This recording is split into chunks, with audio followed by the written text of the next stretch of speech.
প্রিয় যুবক ভাইয়েরা, এখন খাঁটি মুসলিম হওয়ার সময়। ওরা খাঁটি কাফের, হিন্দুত্ববাদীরা এখন খাঁটি হিন্দু। দেখেন না কিভাবে মোদি সরকার নমস্কার দেয়, নিজ হাতে মূর্তি বানিয়ে কিভাবে মোছে, কিভাবে শুয়ে পড়ে, কিভাবে বসে পড়ে। সেই যেন মূর্তি পূজার ধর্মগুরু, এতটা কট্টর হিন্দুত্ববাদী ধার্মিক সে। নেতানিয়াহু তার ওল্ড টেস্টামেন্ট তাওরাত কিতাব ছাড়া কোনো কথাই বলে না, কিন্তু সে তো জানে না তার ইহুদি রেবাইরা ধর্মগুরুরা সব কিছু মিথ্যা লিখে রেখেছে। ওই মিথ্যার উপরে তারা কত কট্টর, গোটা বিশ্ব গারদ করে দিচ্ছে মিথ্যা ধর্মের উপরে। তারপরেও তারা খাঁটি ধার্মিক, মিথ্যা ধর্মের খাঁটি ধার্মিক। ওরা ধর্মটা মিথ্যা, কিন্তু মিথ্যাটাকে তারা খাঁটিভাবে গ্রহণ করে, তারা মানে।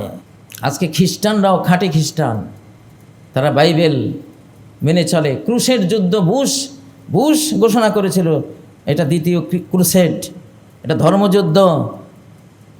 সিঁদুর পরিয়ে অপারেশন সিঁদুর, এটা তো সিঁদুর একটা ধর্মীয় সিম্বল। মোদি অপারেশন সিঁদুর নাম দিয়ে ইসলামের বিরুদ্ধে যুদ্ধ ঘোষণা করেছে। এটা ধর্মযুদ্ধ, এটা ধর্মযুদ্ধ।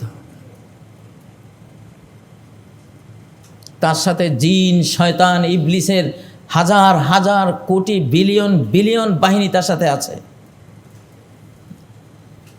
আমরাও কি শয়তান হয়ে শয়তানি বাহিনীর বিরুদ্ধে যুদ্ধ করতে গেলে আমরা পারবো? আমরা পাশে নিতে হবে ফেরেশতাদেরকে।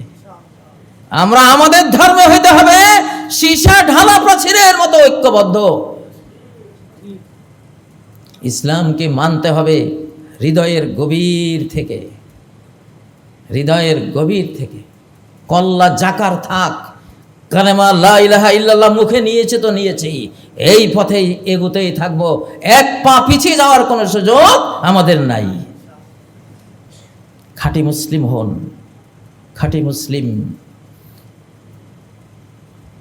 খাঁটি মুসলিম হতে কি লাগে? আগে একটা মন লাগে, লা ইলাহা ইল্লাল্লাহকে বুঝা লাগে। আমার এই মনোজগতে, আমার এই মনের ভেতরে, আমার মনের ভাব যতটুকু আমি পোষণ করি সবটুকু আমার আল্লাহর। আমার এই অন্তর জগতে যতটুকু প্রেম, প্রীতি, ভালোবাসা আল্লাহ আমাকে দিয়েছেন সবটুকু আল্লাহর। আমার ভিতরে তাওয়াক্কুল, ভরসা যেইটুকু আছে সবটুকু আল্লাহর।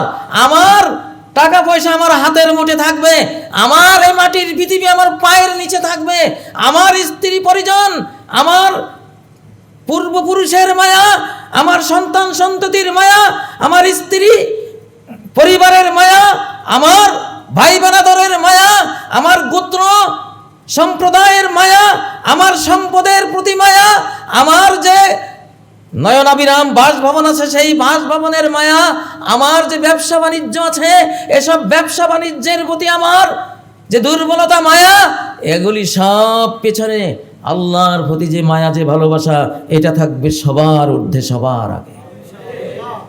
কুল ইন কানা আবাউকুম ওয়া আবনাউকুম ওয়া আজওয়াজুকুম ওয়া ইখওয়ানুকুম ওয়া আজওয়াজুকুম ওয়া আশীরাতুকুম ওয়া আমওয়ালুন ইখতারাফতুমুহা ওয়া তিজারাতুন তাখশাউনা কাসাদাহা ওয়া মাসাকিনু তারদাউনাহা।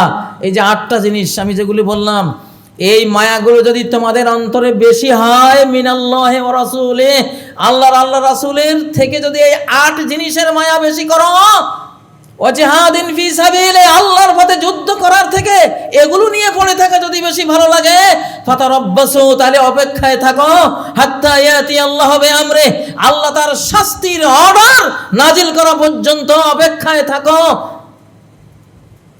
আল্লাহু লা ইয়াহদিল কওমাল ফাসিকিন, ফাসিক সম্প্রদায়কে আল্লাহ হেদায়েত করেন না। আসলেই তো এই 8 জিনিসের মায়া আমাদেরকে শেষ করে দিয়েছে।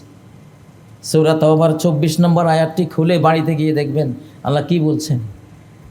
সূরা তাওবারে 24 নম্বর আয়াতটি তেলাওয়াত করলাম। এই মায়ামোহ থেকে মনটাকে পরিষ্কার করে মনের ভিতরে শুধু আল্লাহ 99 নাম ডাউনলোড করে নিন। মনের ভিতরে আল্লাহ যে 99 নামের মর্ম সেটা ডাউনলোড করে নিন।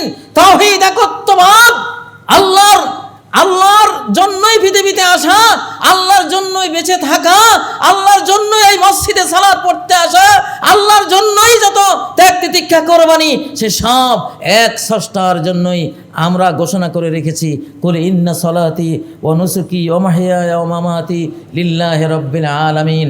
এটাই সেই শক্তি, যেই শক্তি ভিতরে আসলে হাতের ইশারায় চাঁদ দুটুকরা হয়ে যাবে। এটা যেই শক্তি, সেই শক্তি যদি হৃদয় জগতে আসে, তাহলে একটি প্রার্থনায় একটি বিশাল বাহিনী নাস্তানাবুদ হয়ে যাবে। এটাই সেই শক্তি। সেই শক্তি ভিতরে থাকলে অগ্নিকুণ্ডে ফেলে দিলে আগুন গুলে গুলজার হয়ে যাবে। এটাই সেই শক্তি। সেই শক্তি যদি অন্তরে থাকে, তাহলে মশক বাহিনী দিয়ে আমার জন্য নমরুদ বাহিনীকে আল্লাহ খুন করিয়ে দেবে। এইটাই সেই শক্তি। এই শক্তিকে মোকাবেলা করার কোনো উইপন্স, কোনো অস্ত্র পৃথিবীর কোনো অস্ত্র ভাণ্ডারে নাই, আজও নাই। প্রিয় ভাইয়েরা, শাহজালাল তাওহীদের শক্তি দিয়েই গৌর গোবিন্দকে পরাস্ত করেছিলেন। আল্লাহু আকবার ধ্বনির ছোটে, ধ্বনির কম্পনে তার প্রাসাদ ভেঙ্গে পড়েছিল। সাহাবীদের আল্লাহু আকবার ধ্বনির কম্পনে ইতিহাস সাক্ষী রোমান সৈনিকদের ব্যারাকের বিল্ডিং ভেঙ্গে পড়ে গিয়েছিল। বন্দী সাহাবীদের আল্লাহু আকবার ধ্বনিতে গোটা সেনা ব্যারাক থরথর করে কেঁপে ভূমিকম্প তৈরি হয়েছিল। আল্লাহু আকবার ধ্বনির কম্পনেই মুসলিম গ্রামে হত্যাকাণ্ড ঘটাবার জন্য ধেয়ে আসা হিন্দুদের নৌকা উল্টে গিয়ে এই ভারতে ডুবে গিয়েছিল। সেই তাকবীর, লিল্লাহি তাকবীর, আল্লাহু আকবার। আমরা আল্লাহকে দিয়ে লড়ি। ভারতের মোদী সরকার, নেতানিয়াহু সরকার, তোমাদের পিছনে গোপন সাঙ্গপাঙ্গ যারা আছো, তোমরা তোমাদের অস্ত্রের ক্ষমতা দেখছো, তোমরা আমাদের সর্বশক্তিমানের ক্ষমতা দেখো নাই। আমরা অস্ত্র হাতে নেই বটে, আমাদের মূল যুদ্ধ আল্লাহকে দিয়ে আমরা করি। আমরা রব্বুল আলামিনকে দিয়ে যুদ্ধ করি। আল্লাহুম্মা বিকা নাজুলু, তোমাকে দিয়ে আমরা নড়াছড়া করি। ওয়াবিকা নাসুলু, তোমাকে দিয়ে আক্রমণ করি। ওয়াবিকা নুকাতিল, তোমাকে দিয়ে লড়াই করি, আর কিছু দিয়ে না। আমাদের হাতে রাইফেল দেখলে মনে করো না শুধু রাইফেল দিয়ে লড়ি। এই রাইফেলের পিছনে, রাইফেলের বাটন টিপলে যিনি এটাকে বিস্ফোরিত করবেন, সেই আল্লাহর হাত এখানে রয়েছে।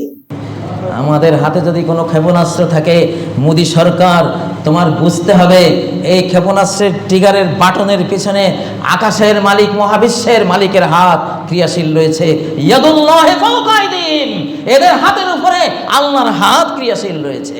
আমা রামাইতা ইয রামাইতা ওয়ালাকিন্নাল্লাহ রামা। হে মুহাম্মদ, শাহাতিল উজু বলে এক মুষ্টি বালি তুমি যখন নিক্ষেপ করেছিলে, তুমি নিক্ষেপ করনি, প্রকৃত অর্থে আল্লাহ নিক্ষেপ করেছিল। ফালাম তাকতুলুহুম ওয়ালাকিন্নাল্লাহ কাতালাহুম। অস্ত্র দিয়ে বাহ্যিক দেখেছো তোমরা মেরেছো, তোমরা হত্যা করেছো, না, প্রকৃত অর্থে তোমরা হত্যা করনি। ওয়ালাকিন্নাল্লাহ কাতালাহুম, আল্লাহ নিজস্ব হস্তে তাদের হত্যা করেছে। এখানে হত্যাকারী আল্লাহ, এখানে যুদ্ধ আল্লাহ, এখানে কমান্ডার ইন চিফ স্বয়ং রব্বুল আলামিন আল্লাহ। এখানে যুদ্ধ আল্লাহকে দেয়া হয়, এখানে যুদ্ধ অস্ত্র দিয়ে হয় না। অস্ত্র দুনিয়ার নিয়মে একটা থাকে, যা পারো এক মুঠি বালি হলেও রেডি করো, ওই বালি দিয়ে ট্যাঙ্ক উড়িয়ে দেবো আমি, ওই বালি দিয়ে আমি ট্যাঙ্ক উড়িয়ে দেব। মোদী সরকার, তুমি 33 কোটি দেবদেবী নিয়ে লড়াই করতে এসেছো, আমরা জানি। আমরা জানি পাক ভারতে যুদ্ধ, ইসলাম আর কুফরের যুদ্ধ শুরু হয়েছে, এটা গড়াবে সেই দিকে।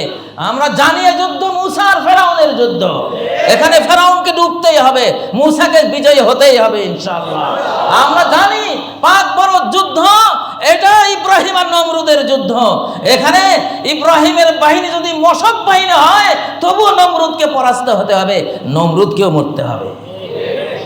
এই যুদ্ধ গাজওয়াতুল হিন্দ রূপ নেবে চক্ষের পলকে, পুরোপুরি ধর্মযুদ্ধের রূপ নিয়ে নেবে। এটা রাষ্ট্রযুদ্ধে থাকবে না। এই যুদ্ধ ছড়িয়ে যাবে গোটা পৃথিবীতে, কারণ গোটা পৃথিবীর পাপ এখন এক, গোটা পৃথিবীর প্রযুক্তি এক, গোটা পৃথিবীর পুণ্য এক, গোটা পৃথিবীর গুনাহ এক, গোটা পৃথিবীর বেহায়াপনা এক, গোটা পৃথিবীর হারামখুরি এক, গোটা পৃথিবীর ব্যবসা বাণিজ্য এক, গোটা পৃথিবীর সব কিছু যেহেতু এক, এই জন্য শাস্তি যেটা আসবে সেটাও একভাবেই গোটা পৃথিবীকে গ্রাস করে নেবে। করোনা যেমন দেখতে দেখতে গোটা বিশ্বকে গ্রাস করেছিল, এই যুদ্ধ গোটা বিশ্বকে গ্রাস করবে। অতএব আমাদের এখন প্রস্তুতি নিতে হবে, আমাদের প্রস্তুতি নিতেই হবে। আমাদের হাতে বেশি সময় নেই। আমি ঘোষণা করে গেলাম আপনাদের সামনে, ইনশাল্লাহ সিলেট থেকে শুরু হোক আমাদের এই বাংলাদেশ রক্ষার এই যুদ্ধের ট্রেনিং, ইনশাল্লাহ।